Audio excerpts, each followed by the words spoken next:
À suivre, les hommes du jour pèsent à eux trois plusieurs milliards. Bonsoir Xavier Niel. Bonjour. Patron de Free, certainement le plus riche, non? Des trois? Intellectuellement, vous voulez dire, Marco. Bonsoir Jacques-Antoine Grandjean. Bonsoir. L'un des patrons de venteprivée.com. Bonsoir Marc Simoncini, fondateur de Mythique, aujourd'hui à la tête du site d'optique à bas prix Sensi. Et ce soir, donc, vous proposez de financer 101 projets portés par des jeunes de moins de 25 ans, 25 000 € chacun. Le mode d'emploi dans un instant, et évidemment les raisons qui vous poussent à faire ça. Le gouvernement, lui, crée des emplois aidés. Vous l'avez entendu depuis le début de la semaine, notamment dans l'éducation. On va développer tous les trois. Pour vous, c'est la solution, Marc Simoncini? Non, je ne crois pas que ce soit la solution, parce que sinon elle aurait marché depuis longtemps, mais ça peut faire partie d'une des solutions, mais je ne pense pas qu'on puisse avoir un grand avenir à expliquer aux jeunes que les emplois qui les attendent seront des emplois aidés. Parce que dans l'emploi aidé, il y a quand même aidé, et c'est compliqué à 22 ans de se dire qu'on va se faire aider par l'État. Donc je pense qu'il faut qu'ils se prennent en main et qu'ils s'aident eux-mêmes. Jacques-Antoine Grandjean, les mesures proposées par le gouvernement Hollande pour que la courbe du chômage donc s'inverse en aidant des emplois, comme hier dans l'éducation nationale, 10 000 emplois créés. Moi, je pense que les gens doivent se prendre en main, être responsables, et devant cet avenir qui paraît incertain, se dire que non, on peut prendre en main son destin et démarrer quelque chose, et essayer et tenter, avoir du courage, avoir de l'imagination et être indépendant. C'est clair, c'est net. Vos réponses dans un instant sur RTL. RTL Soir jusqu'à 20h. Marc-Olivier Fogiel.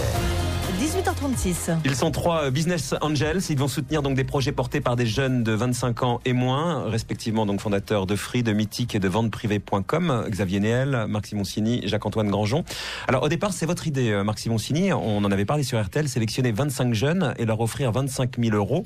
3 fois 25, ça fait 75, ça fait pas 101. Pourquoi 101 d'un coup? Parce qu'on s'est dit, on va quand même pas proposer 75 projets, ça fait bizarre, donc voilà. 101, ça fait bizarre aussi. Ça montre mais ça montre que 1 plus 1, quand on met de l'énergie, ça peut faire 3, donc voilà. Alors vous étiez à l'initiative. Qu'est-ce qui a fait, Jacques-Antoine et Xavier, que vous avez finalement emboîté le pas de Marc Simoncini?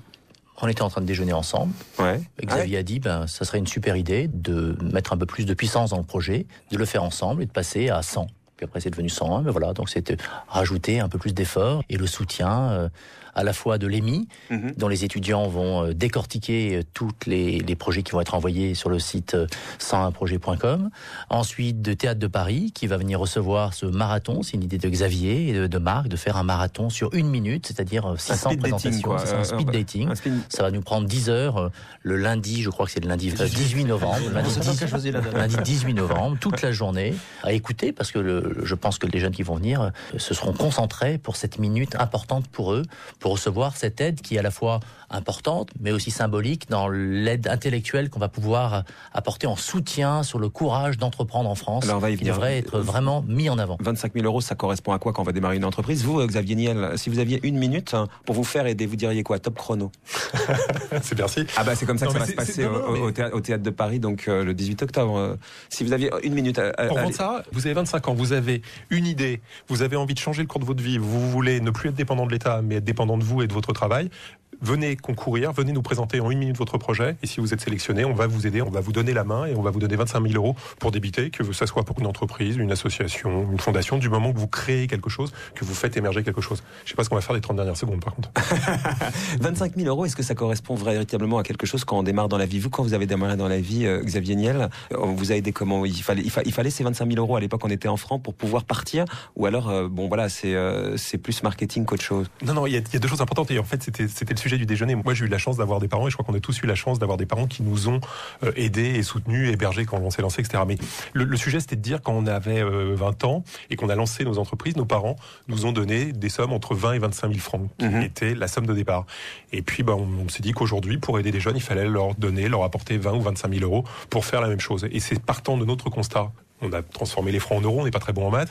C'est un peu comme 3 fois 75 égale 101. Mais on est reparti, on s'est dit, il faut le faire comme ça et aider des jeunes, comme on a été aidés, nous, par nos parents, et devenir une sorte de leur parrain, un peu leur parrain dans ce lancement. Parce que pour vous, c'est ça, dans votre esprit, Marc Simoncini, c'est un peu une forme de parrain de ces jeunes-là, c'est de tuteur, c'est de modèle aussi, d'une certaine manière. Vous, c'était votre père qui vous avait prêté 20 000 francs à l'époque pour lancer votre boîte, comme Jacques-Antoine Grandjean d'ailleurs, c'est ça ce que j'ai lu. Mais c'est ça, c'est d'être parrain d'une certaine manière? Oui, parce que parrain, on pourra pas, mais parrain, c'est bien, parce que modèle, ça se décide pas. Les gamins, ils choisissent leur modèle. On s'impose pas comme un modèle. Il y en a d'ailleurs qui sont plus modèles que d'autres. Mais parrain, c'est qu'on est là pour les conseiller, les aider, leur donner juste envie, quoi. Puis leur expliquer, leur parler, les écouter, essayer de partager nos expériences, nos échecs. On s'est beaucoup planté, enfin certains plus que d'autres. Et puis tout ça, ça va les faire avancer, ça va leur donner envie de le faire. C'est ça qu'on veut. Si ça a été possible pour vous, qu'est-ce qui a fait la différence? Vous avez raconté déjà plusieurs fois que vous êtes planté, etc. Mais qu'est-ce qui a fait la différence pour tous les trois pour que ça a marché? Vous avez monté chacun votre société différente quand vous aviez une vingtaine d'années. Et en quoi vous, d'abord, Marc Simoncini, ça a marché pour vous diriez? Pour une raison toute simple, c'est que j'avais pas le choix. J'avais pas d'études, je savais pas faire grand-chose. Donc moi, j'ai monté ma boîte avec les 20 000 francs que mon père m'a prêté. J'ai mis 13 ans à les lui rendre et j'ai mis des années et des années à y arriver. Mais ça, il y a plein de jeunes aujourd'hui qui n'ont pas le choix. Jacques-Antoine Grandjean qui sont dans la difficulté, qui rament. Vous avez vu encore ce matin, le moral des Français n'a jamais été aussi faible. Bref, le fait de ne pas avoir le choix, c'est hélas le truc le plus communément aujourd'hui partagé, non? À un moment donné, c'est très lié à chacun.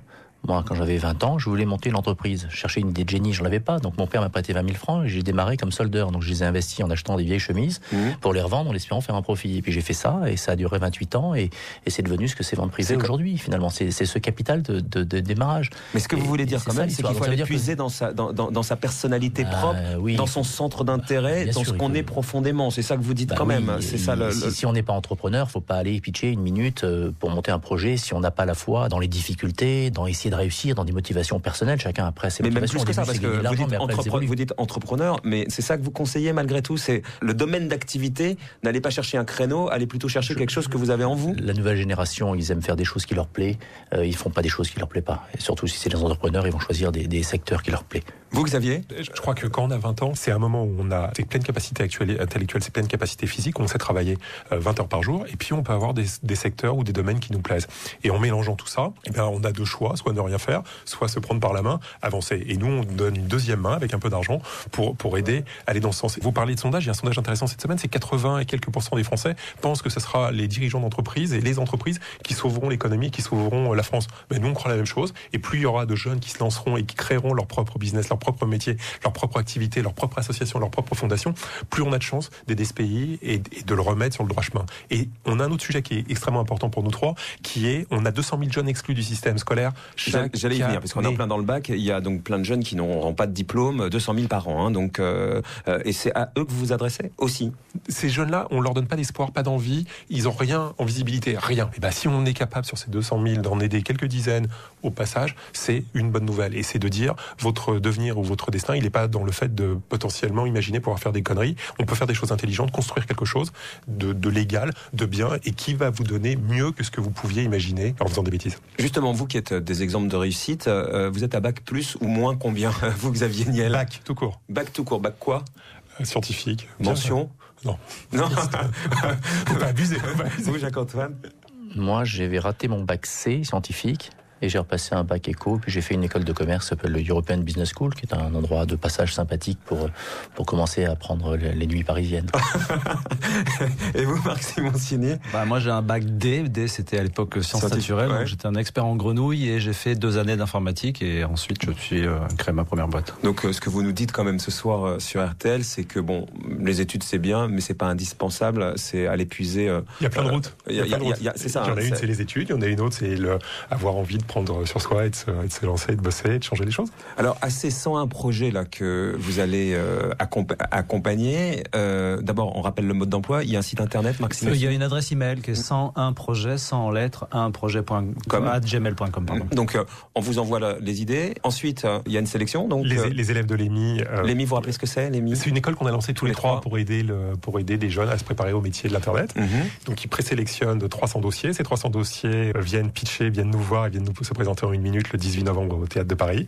On vote, les projets eux-mêmes votent, les 101 meilleures notes pour les 101 meilleurs projets. Et on lance également un autre appel que d'autres gens ayant gagné de l'argent en France et ayant réussi en France grâce à l'agence viennent nous rejoignent parce qu'on en a fait 100, mais si l'année prochaine on pouvait en faire 1000, on a envie de grossir et un jour on espère pouvoir aider 1000, 2000, 5000, 10 000 jeunes de 25 ans chaque année à se lancer. Vous redonnez ce qu'on vous a, finalement, là où la vie a été plutôt généreuse avec vous, il y a un peu de ça. Je pense qu'on a une vision différente de l'entrepreneuriat et de la réussite entre guillemets guillemets, en France, dans lequel on a envie de repartager ce que l'on a gagné avec les nouvelles générations.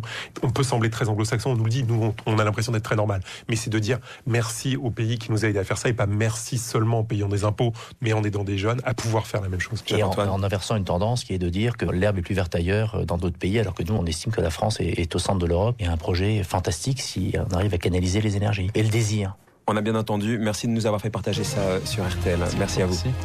RTL Soir. Marc-Olivier Fogiel jusqu'à 20h.